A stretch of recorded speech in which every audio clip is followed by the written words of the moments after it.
कहानी की शुरुआत चाइना और पश्चिमी देशों के बीच चल रही लड़ाई को दिखाते हुए होती है। ये लड़ाई इतनी बढ़ जाती है कि इस लड़ाई में काम आने वाले रिसोर्सेज की कमी पड़ने लग गई थी। वहीं लंदन की सैनिक सुरक्षा की टीम अपने नए एक्सपेरिमेंट्स के लिए बचे हुए रिसोर्सेज का इस्तेमाल करने लगी थी। इन रिसोर्सेज का इस्तेमाल करके मिलिट्री की टीम एक ऐसा आर्टिफिशियल ब्रेन बनाना चाहती थी जो मरे हुए सोल्जर्स को ठीक करके दोबारा जिंदा कर सकता था। और इस तरह ये लोग उन सैनिकों को एक नई जिंदगी देकर ऐसे मशीनी सोल्जर्स बना रहे थे जो उनके सारे ऑर्डर्स को बिना कोई सवाल किए माने, ताकि लड़ाई में उन मशीनी सोल्जर्स का इस्तेमाल करके दुश्मन का खात्मा किया जा सके। अब लंदन के इसी मिलिट्री बेस में डॉक्टर विंसेंट नाम का एक साइंटिस्ट था जो इस आर्टिफिशियल ब्रेन को सोल्जर्स में इम्प्लांट करता था। सबसे पहले डॉक्टर विंसेंट पॉल नाम के एक सोल्जर पर अपने बनाए हुए आर्टिफिशियल ब्रेन को इम्प्लांट करता है, जिससे पॉल जिंदा हो जाता है। असल में पॉल एक लड़ाई में 2 साल पहले मारा गया था। डॉक्टर विंसेंट देखना चाहता था कि इस आर्टिफिशियल ब्रेन इम्प्लांट के जरिए पॉल कैसे काम करता है, इसलिए वो पॉल का एक टेस्ट लेता है, लेकिन इसका रिजल्ट वैसा नहीं होता जैसा विंसेंट ने सोचा था और इस वजह से वो थोड़ा परेशान हो जाता है। अब इस खराब रिजल्ट की वजह से विंसेंट और उसकी टीम के एक मेंबर के बीच बहस हो जाती है,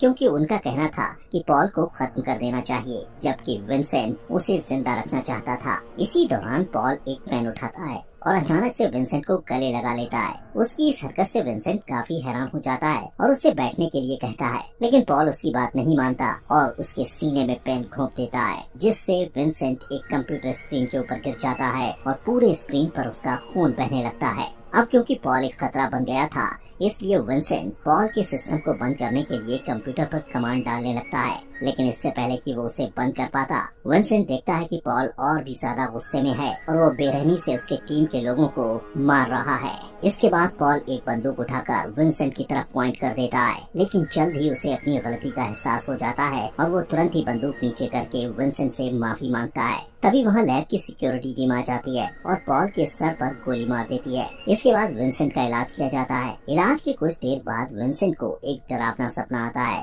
और वो उठ जाता है। होश में आने के बाद वो तैयार होकर एक जगह जाता है जहाँ वो अपने रिसर्च टीम में नए लोगों को शामिल करने के लिए उनका इंटरव्यू लेता है। इंटरव्यू में उसके सामने कई एआई मशीन्स पेश की जाती हैं और विंसेंट उनसे सवाल पूछता है, लेकिन उसे किसी का भी जवाब पसंद नहीं आता, इसलिए गुस्सा होकर वहाँ से चला जाता है। जब वो घर जा रहा होता है तब रास्ते में उसे पॉल की माँ मिलती है, जो हमेशा मिलिट्री बेस के पास ही सड़क पर खड़े रहकर अपने बेटे का इंतजार करती रहती थी। अब सीन शिफ्ट होता है और विंसेंट को अपने घर पर अपनी बेटी मैरी की देखभाल करते हुए दिखाया जाता है। मैरी को रेट सिंड्रोम नाम की एक बीमारी होती है, जिसकी वजह से उसके घुटने काम नहीं करते, वो बोल नहीं पाती है और उसके हाथ भी हिलते रहते हैं। इसके बाद फिर से इंटरव्यू का सीन दिखाया जाता है, जहाँ एवा नाम की एक लड़की आती है जो स्टैनफोर्ड की एक साइंटिस्ट थी। एवा विंसेंट के सामने अपना नया आविष्कार पेश करती है। वो अपने एआई मशीन के बारे में बताते हुए कहती है कि ये डेटा प्रोसेस पर काम नहीं करता, बल्कि रोजाना मिलने वाले इंफॉर्मेशन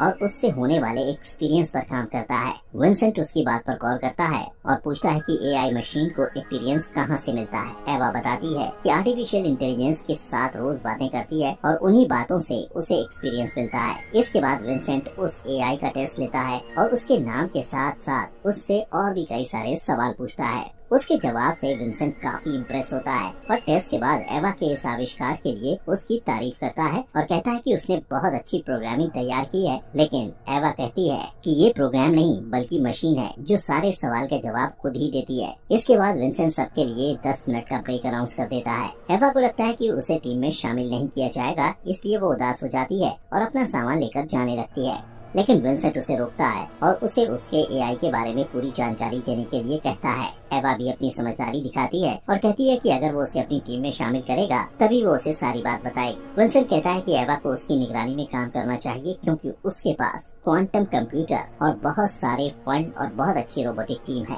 एवा को विंसेंट पर शक होने लगता है, इसलिए वो पूछती है कि उसका असली मकसद क्या है। विंसेंट कहता है कि सैनिक सुरक्षा विभाग ने उसके कई प्रोजेक्ट में उसका साथ दिया है और उसे लगता है कि एवा के इंटेलिजेंस का इस्तेमाल करके वो रिसर्च को आगे बढ़ा सकता है। एवा विंसेंट की बात मानने से इनकार कर देती है और कहती है कि वो नहीं चाहती कि उसकी इस मशीन का इस्तेमाल सरकार के लिए हथियार बनाने में किया जाए। लेकिन विंसेंट कहता है कि वो हथियार नहीं बल्कि इंटेलिजेंट मशीन बनाने का काम करता है। इसके बाद विंसेंट वहाँ से चला जाता है। सीन शिफ्ट होता है और एवा को ड्राइव करते हुए दिखाया जाता है, जो जॉब के लिए मिलिट्री बेस में जा रही थी। लेकिन रास्ते में ही उसे पॉल की माँ मिलती है, जो उसके कार का दरवाजा खोल के कहती है कि उसका बेटा मिलिट्री वालों के पास है। उसकी इस हरकत से एवा डर जाती है और कहती है कि उसे इस बारे में कुछ मालूम नहीं। जब पॉल की माँ अजीब सा बर्ताव करने लगती है तो कुछ पुलिस वाले आकर उसे जबरदस्ती कार से निकालते हैं। एवा को पॉल की माँ के साथ उनका ये बर्ताव अच्छा नहीं लगता, इसलिए वो भी कार से बाहर आती है और उन्हें रोकने की कोशिश करती है। एवा के ऐसे बर्ताव के लिए एक पुलिस ऑफिसर उसे तुरंत अरेस्ट कर लेता है। इसके बाद विंसेंट पुलिस स्टेशन आकर एवा की बेल कराता है। वो उसका मजाक उड़ाते हुए कहता है कि वो अपने काम के पहले दिन ही अरेस्ट हो गई। एवा बताती है कि कैसे पॉल की माँ के साथ बुरा बर्ताव किया जा रहा था,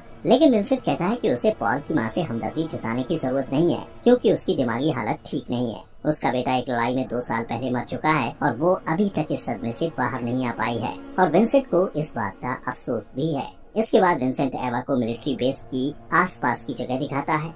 वो लोग बातचीत कर रहे होते हैं, लेकिन उन्हें ये पता नहीं होता कि एक मशीनी सोल्जर उन पर नजर रख रही है और वो अपनी मशीनी भाषा में दूसरे सोल्जर से भी बात करती है, जिसके बाद मिलिट्री बेस की सिक्योरिटी बढ़ा दी जाती है। इस बीच विंसेंट और एवा एक लिफ्ट में जाते हैं जो जमीन के अंदर थी। जब वो लोग नीचे जा रहे होते हैं तब एवा को 2 सोल्जर्स के सर पर एक जैसा निशान दिखाई देता है। वो विंसेंट से पूछती है कि ये निशान कैसे हैं। विंसेंट बताता है कि जिनके सिर पर ये निशान दिख रहे हैं उन सोल्जर्स के दिमाग ने काम करना बंद कर दिया था। उनमें आर्टिफिशियल ब्रेन इम्प्लांट किया गया है, जिससे उनकी देखने की ताकत और पुरानी यादें वापस आ गई हैं और इससे उनकी जिंदगी और भी बेहतर हुई है। लेकिन ब्रेन इम्प्लांट के कारण इनकी बोलने की शक्ति चली गई थी, जिसकी वजह विंसेंट को भी नहीं मालूम थी। लेकिन वो कहता है कि इन सोल्जर्स ने अपनी खुद की मशीनी भाषा तैयार कर ली है, जिसके जरिए वो एक दूसरे से बात कर सकते हैं और उसके बारे में किसी को पता भी नहीं चलता है। इसके बाद वो दोनों लैब में जाते हैं जहां विंसेंट का क्वांटम कंप्यूटर था और उसे देखने के लिए एवा बहुत एक्साइटेड थी। वहां सैनिक सुरक्षा का हेड थॉमस होता है, जो एवा को गौर से देखता है। कुछ देर बाद वो एवा से मिलता है और टीम में उसका स्वागत करता है। तभी एक फीमेल मशीनी सोल्जर वहां आ जाती है, जिसका नाम सूरी था, और ये वही सोल्जर थी जो विंसेंट और एवा पर नजर रख रही थी। इस बीच थॉमस एवा की फाइल देखता है, जिसमें लिखा था कि बचपन में एवा ने एक पुलिस ऑफिसर के साथ कुछ बुरा बर्ताव किया था। थॉमस इस बारे में एवा से पूछता है और एवा कुछ कहने ही वाली होती है कि विंसेंट उसकी बात काटते हुए थॉमस से कहता है कि एवा को यहाँ पॉलिटिक्स के नहीं बल्कि रिसर्च के लिए लाया गया है। इसके बाद थॉमस भी उसकी बात से एग्री करता है और बात को बदलते हुए कहता है कि वो उन्हें कुछ दिखाना चाहता है। अब यहाँ थॉमस उन दोनों को एक कमरे में लेके जाता है, जहाँ हमें जेम्स नाम का एक हैंडीकैप आदमी दिखाया जाता है। उसके दोनों हाथ नहीं थे और यहाँ उस पर आर्टिफिशियल हैंड इम्प्लांट करने की तैयारी हो रही थी। यहाँ बताया जाता है कि यह आर्टिफिशियल हाथ सिल्क से बना है, जिस पर गोलियों और बम का भी कोई असर नहीं होता है। इस हाथ की एक ऐसी क्वालिटी थी कि वो किसी भी हाथ को टच करके उसके रंग रूप को अपना सकता था। ये सब देखकर एवा उससे पूछती है कि क्या वो लोग मशीनों को इंसानों की तरह बनाने की कोशिश कर रहे हैं। तो विंसेंट कहता है कि वो लोग इंसानों की तादाद को कम किए बिना ऐसी मशीन बना रहे हैं जो लोगों से बातचीत कर सकती है। इसके बाद जेम्स अपने हाथ की ताकत को आजमा कर देखता है और एवा जेम्स के हाथों की ताकत देखकर हैरान हो जाती है। अचानक जेम्स एवा से कहता है कि क्या वो उसे छूकर देख सकता है, क्योंकि वो फिर से किसी इंसान की स्किन को महसूस करना चाहता है। लेकिन विंसेंट ऐसा करने के लिए मना कर देता है, क्योंकि जेम्स के हाथ में इतनी ताकत थी कि वो एवा का हाथ तोड़ भी सकता था। लेकिन फिर भी एवा उसकी बात ना मानते हुए जेम्स के हाथ पर अपना हाथ रख देती है और जेम्स उसकी स्किन को महसूस करता है। इसके बाद जेम्स उसे घुमाते हुए बाकी सबसे दूर ले जाता है और उसके कान में कहता है कि उसे एवा की मदद चाहिए और वो उसे एरिया 6 में आने के लिए कहता है। एवा काफी कंफ्यूज हो जाती है। अगले दिन विंसेंट एवा के ब्रेन को स्कैन करता है और उसे क्वांटम कंप्यूटर में सेव कर देता है। विंसेंट एवा से कई तरह के सवाल करता है ताकि वो उसके ब्रेन का डेटा ले सके। उसके सवाल धीरे धीरे पर्सनल होते जाते हैं। एवा उसे अपने पिता के साथ बिताए समय के बारे में बताती है।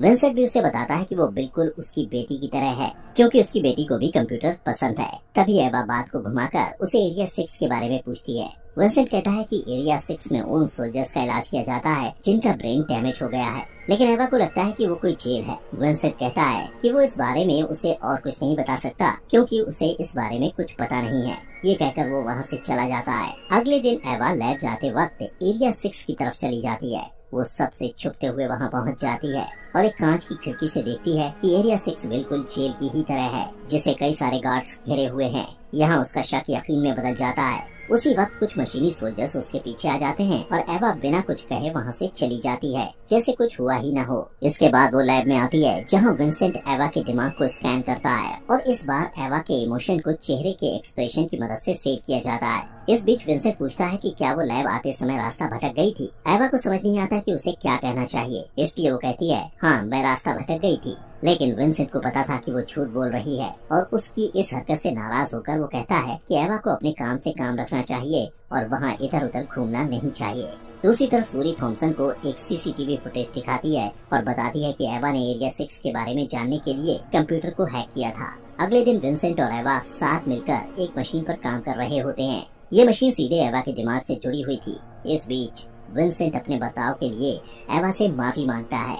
एवा कुछ नहीं कहती और तभी मशीन विंसेंट को बताती है कि एवा अभी भी उससे नाराज है। सीन शिफ्ट होता है और विंसेंट और एवा कार में होते हैं। एवा उससे पूछती है कि अगर उसे मिलिट्री वालों से नफरत है तो वो वहाँ इतने समय से काम क्यों कर रहा है। विंसेंट कहता है कि वो ब्रेन इम्प्लांट के एक्सपेरिमेंट को डेवलप करना चाहता है ताकि वो अपनी बेटी का इलाज कर सके और इसके लिए उसका वहाँ काम करना जरूरी है। उसी वक्त उनके रास्ते में पॉल की माँ फिर से आ जाती है जो सड़क के बीच बैठकर रो रही थी। एवा विंसेंट से कहती है कि उन्हें पॉल की माँ को शहर तक जाने के लिए लिफ्ट देनी चाहिए। विंसेंट उसकी बात मान लेता है और एवा पॉल की माँ के पास जाती है, लेकिन उसे पता चलता है कि वो पॉल की माँ नहीं बल्कि चाइना का एक आदमी है जो पॉल की माँ के भेष में है। वो आदमी तुरंत एवा के पेट में चाकू घोंप देता है। इस बीच थॉमसन सारी वारदात को कंप्यूटर पर देख रहा होता है। वो देखता है कि एवा तड़प रही है क्योंकि उस आदमी ने उसके सीने पर वार कर दिया था और वो एवा को मरने के लिए छोड़ देता है। अगले दिन थॉमसन विंसेंट के पास आता है और कहता है कि चाइना के लोग उनके रोबोटिक प्रोग्राम को हड़पना चाहते हैं और इसीलिए उन्होंने एवा की जान ली है। विंसेंट कहता है कि ऐसा नहीं है क्योंकि अगर ऐसा होता तो वो लोग उसे भी जिंदा नहीं छोड़ते। थॉमसन कहता है कि उसकी किस्मत अच्छी थी इसलिए वो बच गया। विंसेंट एवा की मौत से काफी दुखी था, इसलिए वो फैसला करता है कि वो एवा के स्कैन किए गए चेहरे और दिमाग का इस्तेमाल करके उसकी बनाई हुई एआई मशीन को उसके जैसा ही बना देगा। वो इस पर काम करना शुरू कर देता है और प्रोसेस पूरा होने के बाद विंसेंट मशीन की रस्सियों को खोलने वाला होता है कि तभी वो मशीन उसका हाथ पकड़ लेती है और उससे सूंघकर उसकी तारीफ करती है। विंसेंट को समझ नहीं आता कि उसे क्या कहना चाहिए, इसलिए वो उसे शुक्रिया कहता है। मशीन कहती है कि अगर उसके अंदर इमोशंस नहीं होते तो विंसेंट का हाथ अब तक टूट चुका होता। इसके बाद मशीन का टेस्ट शुरू होता है और विंसेंट उससे सवाल पूछता है। विंसेंट जब मशीन से उसकी पहली याद के बारे में पूछता है तो मशीन उसे अपनी माँ की यादों के बारे में बताती है। विंसेंट पूछता है कि क्या उसे उसकी माँ का चेहरा याद है। तब मशीन खुद को मॉनिटर में देखती है और अपने चेहरे की तरफ इशारा करके बताती है कि उसकी माँ का चेहरा उससे मिलता है। इस टेस्ट से वो लोग काफी खुश होते हैं और इसके बाद वो लोग मशीन के इमोशन का टेस्ट करते हैं। विंसेंट मशीन का इमोशन टेस्ट करने के लिए उसके चेहरे के सामने एक मकड़ी रख देता है, जिसके बाद मशीन जोर जोर से हिलने लगती है, लेकिन ऐसा गुस्से की वजह से नहीं बल्कि डर की वजह से होता है। इस प्रोसेस के बाद मशीन बार बार विंसेंट को शुक्रिया कहती है क्योंकि उसने अपने आदमियों से कहकर मकड़ी को उसके चेहरे के सामने से हटवा दिया था। इस टेस्ट के रिजल्ट को देखकर विंसेंट को लगता है कि मशीन इंसानों की तरह बर्ताव कर रही है, इसलिए वो उस पर एक और टेस्ट करता है। अगले टेस्ट में मशीन एक कमरे में होती है और एक साइंटिस्ट उल्टे पांव चलते हुए उस मशीन की तरफ आता है और उसे देखकर मशीन उलझन में पड़ जाती है। उसे कुछ समझ नहीं आता। वो साइंटिस्ट एक डरावना मास्क पहने हुए था और जब वो मशीन की तरफ मुड़ता है तो उसे देखकर मशीन बहुत ज्यादा डर जाती है और तुरंत उस साइंटिस्ट के सिर के अंदर अपनी उंगलियां डाल देती है, जिससे वो वहीं मर जाता है। ये सब देखकर विंसेंट को मशीन पर बहुत गुस्सा आता है और वो मशीन पर सारा गुस्सा निकालता है। मशीन कहती है कि उसने जानबूझकर नहीं मारा और उसे नहीं पता था कि उस मुखौटे के पीछे वो आदमी है। वो अपनी गलती के लिए माफी मांगती है और अपना दुख जताने के कुछ समय बाद वो खुद को बंद कर देती है। इस घटना के बाद विंसेंट जेम्स से मिलने के लिए एरिया 6 में जाता है। यहाँ उसे पता चलता है कि ब्रेन इम्प्लांट के कारण जेम्स ने भी बोलने की शक्ति खो दी थी। इसके बाद भी विंसेंट उसे एवा की मौत के बारे में बताता है, लेकिन जब वो देखता है कि गार्ड उस पर नजर रखे हुए हैं तब वो वहाँ से चला जाता है। थोड़ी देर बाद सूरी जेम्स के पास आती है और उससे मशीनी भाषा में कुछ बात करती है। सीन शिफ्ट होता है और वापस लैब को दिखाया जाता है, जहाँ विंसेंट उस बंद पड़ी मशीन को चेक करता है और उस मशीन को ठीक करने की कोशिश करता है, लेकिन इसका कोई फायदा नहीं होता है। थोड़ी देर बाद सूरी देखती है कि विंसेंट लैब में नहीं है, इसलिए वो उसके लैब में जाती है और मशीन को पास से देखती है, लेकिन मशीन अचानक उसका हाथ पकड़ लेती है, जिससे सूरी डर जाती है। मशीन उससे मशीनी भाषा में बात करती है, जिसे देखकर ऐसा लगता है जैसे वो उसे डरा रही है या कुछ जरूरी बात बता रही है। अगले दिन जब विंसेंट लैब में आता है तो देखता है कि मशीन फिर से काम कर रही है और वो ये देखकर हैरान हो जाता है। उसी वक्त उसे मैरी के डॉक्टर का कॉल आता है और वो उसे बताते हैं कि मैरी की हालत बिगड़ रही है। विंसेंट बहुत घबरा जाता है और मशीन उसकी आवाज सुनकर समझ जाती है कि विंसेंट उदास है। विंसेंट उससे कहता है कि उसे अपनी बेटी को देखने के लिए जाना है। मशीन तुरंत उसका हाथ पकड़ लेती है और उसे अकेला छोड़ के जाने से मना करती है। विंसेंट अपना हाथ छुड़ाने की कोशिश करता है और जब मशीन को लगता है कि विंसेंट बहुत परेशान है तब वो उसका हाथ छोड़ देती है। विंसेंट उसे फटकारता है और कहता है कि वो हर चीज पाने के लिए लोगों के खिलाफ अपनी ताकत का इस्तेमाल करती है। ये कहकर वो हॉस्पिटल चला जाता है। मैरी का डॉक्टर उसे बताता है कि मैरी की हालत बहुत खराब है। ये बुरी खबर सुनने के बाद विंसेंट तुरंत अपनी बेटी से मिलने के लिए जाता है और उसके दिमाग और चेहरे को स्कैन कर लेता है। दूसरी तरफ लैब में थॉमसन मशीन के पास जाता है और उसे अपने सिस्टम में एक फाइल डाउनलोड करने के लिए कहता है और मशीन उसकी बात मान लेती है। जब वो फाइल डाउनलोड हो जाती है तो मशीन कई तरह की भाषा बोल पाती है और उसमें लड़ाई करने की भी खूबी आ जाती है। इसके बाद थॉमसन मशीन को एक कमरे में लेकर जाता है और उसे एक आदमी से मिलाता है। वो कहता है कि इस आदमी ने उसकी माँ को मारा है। वो मशीन को भड़काने की कोशिश करता है ताकि मशीन अपनी अच्छाई को भूल जाए। अगले दिन जब विंसेंट लैब में आता है तो वो मशीन को टेबल के नीचे बैठे हुए देखता है और उसका अजीब बर्ताव देखकर हैरान हो जाता है। मशीन अचानक बहुत सहम जाती है और विंसेंट को उसे बचाने के लिए कहती है। विंसेंट को ये नहीं पता होता कि उसके साथ क्या हुआ है, इसलिए वो उसे दिलासा देने की कोशिश करता है। फिर विंसेंट सीधे थॉमस के पास जाता है और उससे पूछता है कि उसने मशीन के साथ क्या किया है। थॉमसन कहता है कि उसने जो किया है वो उस मशीन के अस्तित्व के लिए जरूरी है। विंसेंट कहता है कि वो सिर्फ मशीनी सोल्जर नहीं बल्कि उससे भी बढ़कर है, क्योंकि वो इंसानों की तरह इमोशन को समझ सकती है। थॉमसन को इन बातों पर भरोसा नहीं होता और वो विंसेंट को चुनौती देते हुए कहता है कि जब तक वो ये साबित नहीं कर देता कि वो मशीन जिंदा है तब तक वो उस मशीन पर कोई एक्सपेरिमेंट नहीं कर सकता। इसके बाद विंसेंट मशीन के पास जाता है और थॉमसन के साथ हुई सारी बातों के बारे में उसे बताता है। थॉमसन के असली इरादे के बारे में जानने के बाद मशीन कहती है कि वो सब कुछ करेगी जो उसके लिए जरूरी होगा। तभी मैरी के डॉक्टर का कॉल आता है और वो विंसेंट को बताते हैं कि मैरी का ऑपरेशन फेल हो गया और वो मर चुकी है।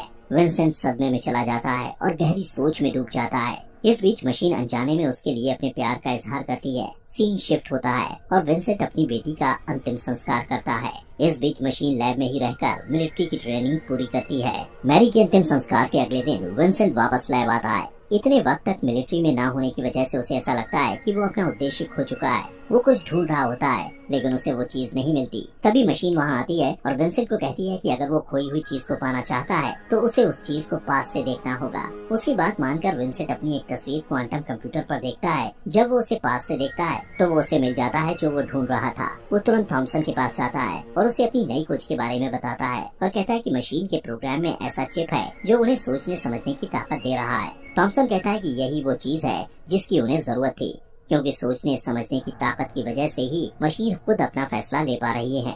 अब ये जानने के बाद थॉमसन विंसेंट से कहता है कि उसे वो चिप मशीन के प्रोग्राम से बाहर निकालना होगा। ये सुनकर विंसेंट हैरान हो जाता है और समझ जाता है कि थॉमसन उसकी रिसर्च का इस्तेमाल सिर्फ लड़ाई के लिए हथियार बनाने में करना चाहता है। विंसेंट को लगता है कि उसके साथ धोखा हुआ है, इसलिए वो ये बात मानने से इनकार कर देता है। इसके बाद थॉमसन उसे मैरी के दिमाग की आखिरी फाइल दिखाता है और उसके जरिए विंसेंट को ब्लैकमेल करते हुए कहता है अगर वो ऐसा नहीं करेगा तो वो उस फाइल को डिलीट कर देगा। विंसेंट के पास कोई और रास्ता नहीं था, इसलिए वो मशीन के पास जाता है और उससे कहता है कि वो उसे इंसान के बजाय मशीन बनाना चाहता है। वो कहता है कि ये वो नहीं करना चाहता है लेकिन उसे ये करना पड़ेगा, क्योंकि अगर उसने ऐसा नहीं किया तो वो अपनी बेटी को हमेशा के लिए खो देगा। मशीन विंसेंट से प्यार करती थी, इसलिए वो उसकी बेटी को बचाने के लिए खुद को सैक्रिफाइस करने के लिए तैयार हो जाती है। विंसेंट उसे ऑपरेशन रूम में लेकर जाता है और उसे आखिरी बार अलविदा कहता है। इसके बाद वो उसके दिमाग के इम्प्लांट में एक छेद कर देता है, लेकिन अचानक मशीन डरने लगती है और कहती है कि उसे मरने से डर लगता है। विंसेंट उससे बातें करते हुए उसका ध्यान बटाता है और उसके दिमाग से उस चिप को निकाल देता है जो उसे सचेत बनाती थी।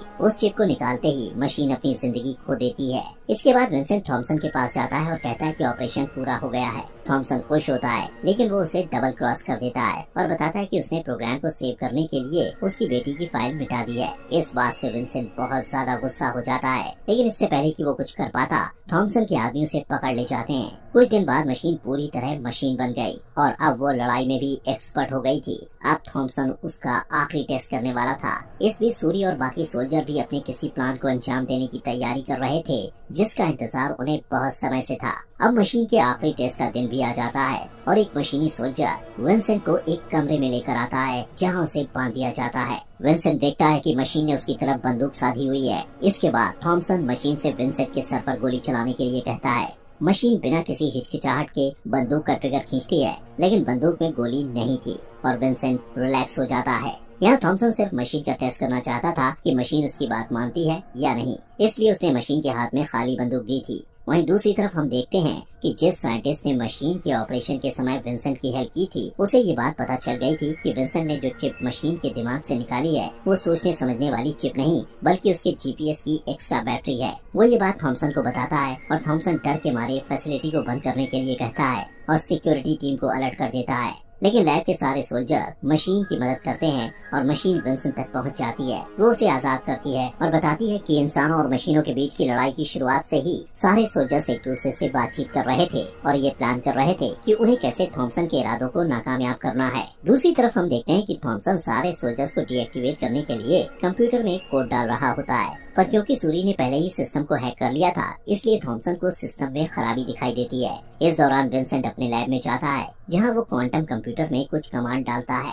थॉमसन के आदमी भी वहां आ जाते हैं और उस पर हमला करने वाले होते हैं, लेकिन तभी वहां जेम्स आ जाता है और उन आदमियों को मारता है। विंसेंट देखता है कि जेम्स भी यहाँ से बच के निकलने में उनकी मदद कर रहा है। वहीं दूसरी तरफ सूरी की मदद से मशीन थॉमसन के ऑफिस में पहुंच जाती है जहां थॉमसन मैरी की फाइल को डिलीट करने की कोशिश करता है। मशीन कहती है कि वो ऐसा नहीं कर सकता है क्योंकि सूरी ने इसका पासवर्ड बदल दिया है। अब थॉमसन के पास यहाँ से बचने का कोई रास्ता नहीं था, इसलिए वो मशीन से अपनी जिंदगी की भीख मांगता है। पहले तो मशीन को उस पर दया आती है, लेकिन जब वो उसके चेहरे को छूती है तो उसे गुस्सा आ जाता है और वो अचानक थॉमसन की कनपटी में उंगली डाल देती है और वो वहीं मर जाता है। इसके बाद मशीन मैरी के दिमाग की फाइल को अपने सिस्टम में डाउनलोड करती है और विंसेंट के पास जाती है। वो विंसेंट को उस पर भरोसा करने के लिए कहती है। इसके बाद वो सब लोग मिलिट्री बेस से बाहर निकल जाते हैं और बाहर निकलने के बाद विंसेंट पॉल की माँ से मिलता है और उसे एक पेन ड्राइव देता है। वो उसे कहता है कि इसमें उसके बेटे के बारे में वो सारी जानकारी मौजूद है जो वो जानना चाहती है। सीन शिफ्ट होता है